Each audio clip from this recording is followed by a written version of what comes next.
मंचर नगरपंचायतीच्या मुख्य कार्यकारी अधिकारी पदाच्या खुर्चीत बसून गोविंद जाधवांनी पैसा कुठं खायला मिळेल हेच बघितलं।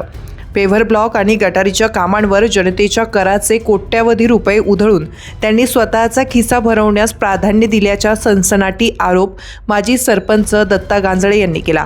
त्र्यंबक नगर परिषदेत बदलून आलेल्या जाधवांचे मंचरमधले एक प्रताप गांजळे यांनी उघड केलेत।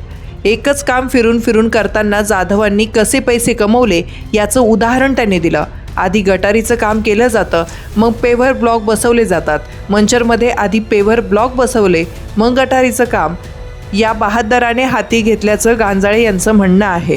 म्हणजे गटारीचं काम करताना आधी बसवलेले पेव्हर ब्लॉक उखडायचे, मग गटारीचं काम झालं की पुन्हा टेंडर काढून नव्यानं पेव्हर ब्लॉक बसवायचे, हा जाधव यांचा धंदाच होता। घरपट्टी रूपानं पंचायतीच्या तिजोरीत जमा झालेल्या कोट्यावधी रुपयांची अशा पद्धतीनं उधळण करण्यात आली। जनतेचा पैसा आपल्या खिशात कसा जाईल यावरच लक्ष ठेवणाऱ्या जाधवांच्या हातात कुंभनगरीची सूत्र दिलीच कशी असा सवालही उपस्थित करण्यात आला। ते नेमक्या कोणत्या मंत्र्यांचे जवळचे आहेत, कुणाचा हात त्यांच्या डोक्यावर आहे, असा संतप्त सवाल गांजळे यांनी त्यावेळी उपस्थित केला। मंचर शहरात विकास करताना विविध ठिकाणी पेविंग ब्लॉक बसवणे, गटाराची दुरुस्ती करणे, चेंबर दुरुस्त करणे।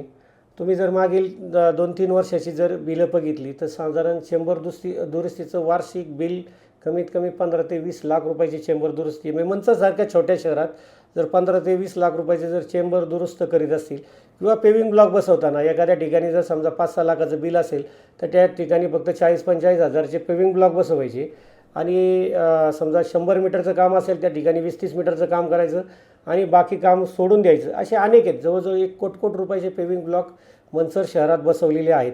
म्हणजे 2 प्रकारची कामं असतात। पहिलं आपण गटाराचं काम करतो, त्यानंतर पेविंग ब्लॉकचं काम करतो। पण आमच्या इथं पद्धत वेगळी आहे। पहिलं पेविंग ब्लॉकचं काम करतात आणि मग परत पेविंग ब्लॉक काढून त्या ठिकाणी गटरसाठी गटरची पाईपलाईन टाकली जाते आणि परत मग त्याच्यावर पेविंग ब्लॉकसाठी टेंडर काढलं जातं। म्हणजे एका गोष्टीसाठी 2-3 वेळा कामं फिरवायची आणि फक्त प्रशासनाचे किंवा म्हणजे जे काय मंचरमधील बांधव होते यांचे जे कष्टाचे घरपट्टीचे पैसे ते कसे स्वतःच्या खिशात जातील याच्यासाठी ठेकेदारांना हाताशी धरून गोविंद जाधवने केलेला हा कारनामा आहे।